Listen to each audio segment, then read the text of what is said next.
بھائیوں کو السلام علیکم۔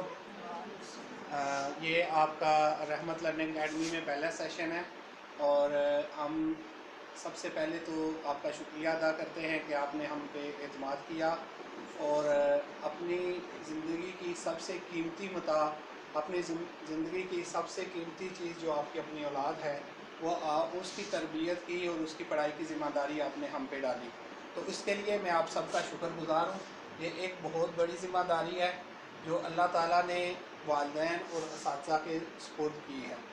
بیسیکلی یہ والدین کی ذمہ داری ہے، اور والدین جو ہے وہ بعض اوقات اپنی کسی مصروفیت کی وجہ سے یا اپنے کسی ایسے مقصد کی وجہ سے کہ وہ اس ذمہ داری کو اسکول کی طرف ڈائیورٹ کر دیتے ہیں کہ اسکول والے یہ ذمہ داری نبھائیں، اور اس کے لیے ہم آپ کے شکر گزار ہیں کہ آپ نے ہمارے اوپر اعتماد کیا۔ سب سے پہلے تو میں یہ بتانا چاہوں گا کہ اللہ تعالیٰ نے اس کائنات میں جو سب سے پیارا رشتہ بنایا ہے وہ ماں کا رشتہ بنایا ہے۔ ماؤں کو بلانے کا مقصد یہی تھا کہ ان کی اپنی اولاد سے اٹیچمنٹ اور تعلق باپ کی نسبت زیادہ ہوتا ہے۔ ماں کی گود جو ہے وہ بچے کی پہلی درسگاہ ہوتی ہے۔ ماں کے بارے میں جو ہے وہ جتنے ہمارے بزرگان دین گزرے ہیں، بڑے بڑے نام آپ نے سنے ہوں گے جو علماء وغیرہ کے، ان کی جب تربیت کی بات آتی ہے جہاں بھی آپ کتابوں میں پڑھیں گے تو وہ بتائیں گے جی ان کی والدہ نے یہ کیا، ان کی والدہ اس طرح کرتی تھی، ان کی والدہ نے تربیت میں یہ کردار ادا کیا۔ تو یہ والدہ ہوتی ہے جو بچے کی، جس کی یہ والدہ کی وجہ سے بچے بڑے ہو کر جنید بغدادی بنتے ہیں، بچے بڑے ہو کر کوئی بہت بڑا عالم بنتے ہیں، کوئی بہت بڑا بزرگ بنتے ہیں، یا والدہ ہی کی بے توجہی کی وجہ سے بچے جو ہے وہ بڑے ہو کر کوئی دوسرا کام شروع کرتے ہیں۔ تو اس میں جہاں یہ ایک بہت بڑی اللہ نے ماں کو جو ہے وہ عزت بخشی کہ ایک دفعہ ایک صحابی حضور صلی اللہ علیہ وآلہ وسلم کی خدمت میں حاضر ہوئے اور پوچھا کہ یا رسول اللہ صلی اللہ علیہ وسلم مجھ پر سب سے زیادہ حق کس کا ہے؟ تو آپ صلی اللہ علیہ وسلم نے ارشاد فرمایا کہ تم پر سب سے زیادہ حق تمہاری ماں کا ہے۔ انہوں نے پھر پوچھا صحابی نے کہ یا رسول اللہ مجھ پر سب سے زیادہ حق کس کا ہے؟ آپ نے پھر فرمایا کہ آپ کی ماں کا ہے۔ پھر تیسری دفعہ انہوں نے پوچھا، پھر آپ صلی اللہ علیہ وسلم نے ارشاد فرمایا کہ آپ پر سب سے زیادہ حق آپ کی ماں کا ہے۔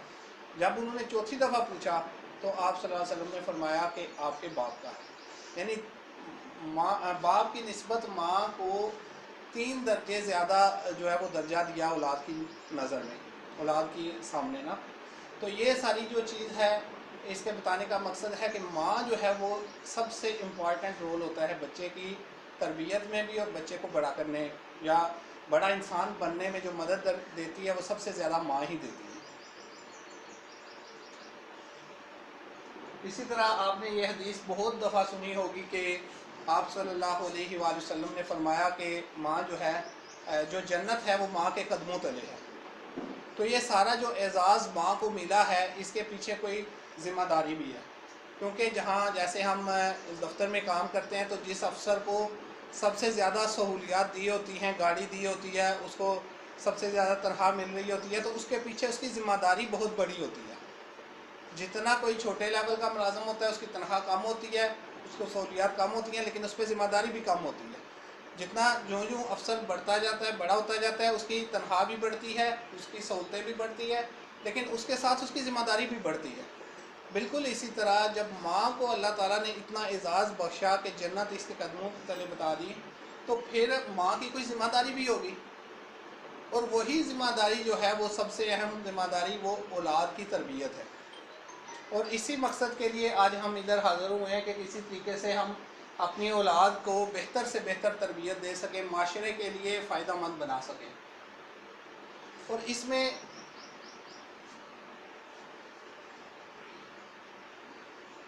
ایک واقعہ کوٹ کیا جاتا ہے تربیت کے حوالے سے کہ جو مشہور فلاسفر تھا افلاطون، وہ ایک بہت بڑا فلاسفر گزرا ہے۔ تو اس وقت اسکول وغیرہ نہیں ہوتے تھے، لوگ اسی طرح جو زیادہ سمجھدار بندہ ہوتا تھا اس وقت حکمت اور دانائی اور سمجھداری جو ہے وہ سمجھی جاتی تھی کہ یہ تعلیم کا معیار ہے۔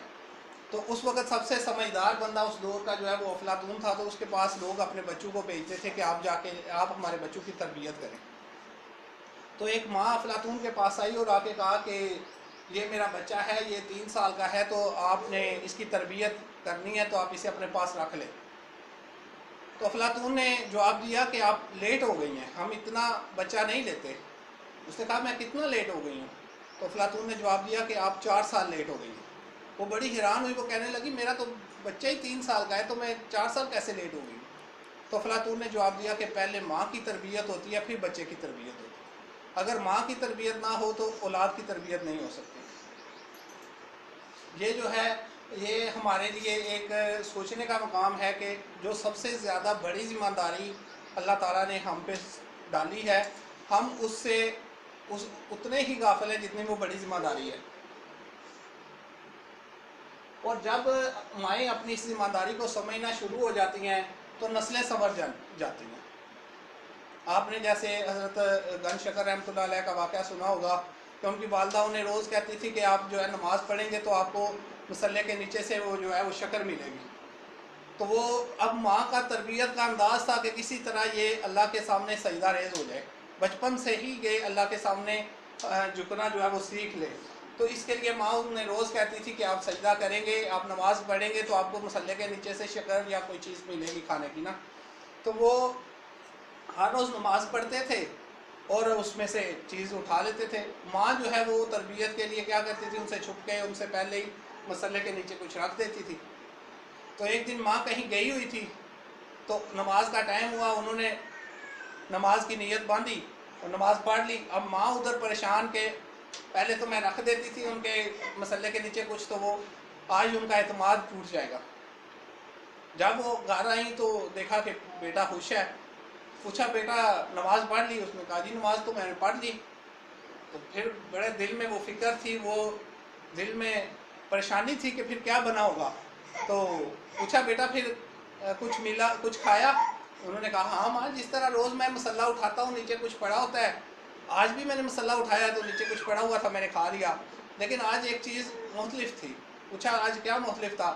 کہا آج کا جو ذائقہ تھا وہ آج سے پہلے کبھی نہیں ملا۔ تو یہ اللہ پہ اعتماد کرنے کا ماں کی ایک تربیت کا انداز تھا، ماں نے بچے کو سکھایا کہ اللہ پہ اعتماد کرنا ہے۔ اور جو ماں کی گود ہوتی ہے وہ اسی سے بچہ جو ہے رحمان کا بندہ بنتا ہے یا شیطان کا بندہ بنتا ہے۔ کچھ جو ہیں وہ ماں کے تربیت حاصل کر کے ماں سے تو وہ رحمان کے بندے بن جاتے ہیں، وہ دوسروں کے لیے فائدہ مند بن جاتے ہیں، اور کچھ جو ہے وہ اس چیز سے جو ہے وہ شیطان کے بندے یا مطلب مخلوق خدا کے لیے نقصان دہ بن جاتے ہیں۔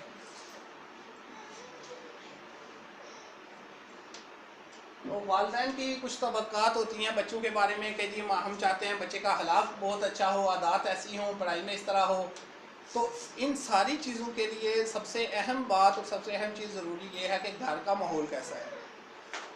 آپ بچے کو یہ سکھا رہے ہوں کہ بچہ بیٹا ہر کسی سے ادب سے بات کرنا ہے، لیکن خود بچوں کو ڈانٹ رہی ہوں، ہر وقت ان پہ غصہ کر رہی ہوں، ان سے غلط طریقے سے بات کر رہی ہوں، یا گھر میں میاں بیوی جو ہے وہ ایک دوسرے سے غلط لہجے میں بات کر رہے ہوں، اور پھر یہ ایکسپیکٹ کریں، یہ توقع کریں کہ بچے ہمارے بہت بااخلاق ہو جائیں گے، تو ایسا ممکن نہیں ہے۔ اسی لیے ہم نے یہ کلاس رکھی ہے کہ سب سے پہلے ہم نے یہ غور و فکر کرنا ہے کہ ہم اپنے گھر کے ماحول کو بہتر کریں۔ جن گھروں کا ماحول بہتر ہوتا ہے وہ اس چیز کا، جب ماں جو ہے وہ نماز کا خیال کرتی ہے تو اولاد آٹومیٹیکلی جو ہے وہ نماز کا خیال کرتی ہے۔ اگر ماں روزانہ اٹھ کے سپارہ پڑھے تو بچوں کو پتہ ہوتا ہے کہ یہ سپارہ پڑھنا بھی، قرآن مجید پڑھنا بھی، یہ بڑا اہم کام ہے، پھر وہ جو ہے وہ ان چیزوں کو سیکھ جاتے ہیں بچے۔ لیکن اگر ماں خود نہ نماز پڑھے، نہ قرآن مجید پڑھے، اور بچے سے یہ توقع کرے کہ وہ نمازی بن جائے گا، وہ قرآن مجید ٹائم پہ پڑھے گا، تو یہ بڑی پریشانی کی بات ہے۔ ایسا ہو نہیں سکتا کہ ماحول وہ نہ ملے اور بچہ اس طرح کا ہو جائے۔ اور ایک اس میں بہت ہی اہم بات یہ ہے کہ آپ اس عمر میں، جب بچہ ابھی 3 ساڑھے 3 سال کا ہے، بہت تھوڑا سا ٹائم آپ اسے دیں بچے کو، اور وہ بہت اچھا جو ہے وہ سیکھ سکتا ہے، اور اس کے اخلاق میں بہتری آ سکتی ہے، اس کی عادات بھی بہتر ہو سکتی ہیں۔